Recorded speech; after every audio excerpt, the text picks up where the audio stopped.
वालेकुम, मेरा नाम महमूद अल हसन है और मैं कोयटा से यहाँ पर आया हूँ।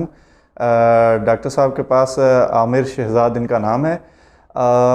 मुझे शटीका का दर्द था, कमर में बहुत ज़्यादा पेन होती थी और मेरी हालत ये हो गई थी कि मैं 5 मिनट से ज़्यादा खड़ा नहीं हो सकता था। तो अभी अल्हम्दुलिल्लाह मैं इनके पास आया हूँ। इन्होंने मेरे साथ 6 सेशन ये करते हैं और मुझे अब बहुत ही ज़्यादा 100% मुझे ये समझ लें कि मुझे आराम है। कल हमारे 2 सेशन हुए थे, आज हमारा लास्ट सेशन हुआ है।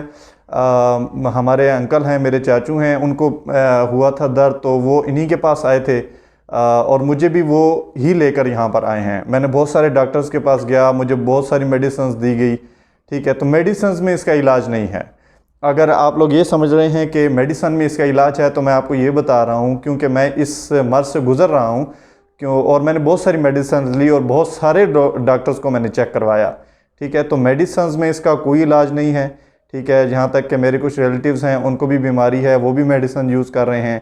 मैं अल्हम्दुलिल्लाह यहाँ से बिल्कुल सेटिस्फाई हूँ। ठीक है, और जो अभी मेरे जो रिलेटिव्स हैं जिनको ये बीमारी है, मैं उनको भी बताऊँगा। ज़ाहिर बात है वो मुझे देखेंगे कि मैं बेहतर हालत में हूँ और अल्हम्दुलिल्लाह पहले से बेहतर हूँ, तो वो भी ज़रूर इंशाल्लाह आएंगे। तो मैं आप सबको भी यही कहूँगा कि अगर आप कमर के या किसी भी मर्ज़ में मुब्तला हैं, तो आप ज़रूर इनसे रब्ता कीजिए। तो ये वीडियो में अपना लिंक वगैरह दे देंगे, नंबर्स भी दे देंगे, तो आप ज़रूर इनसे रब्ता कीजिएगा। अस्सलाम वालेकुम।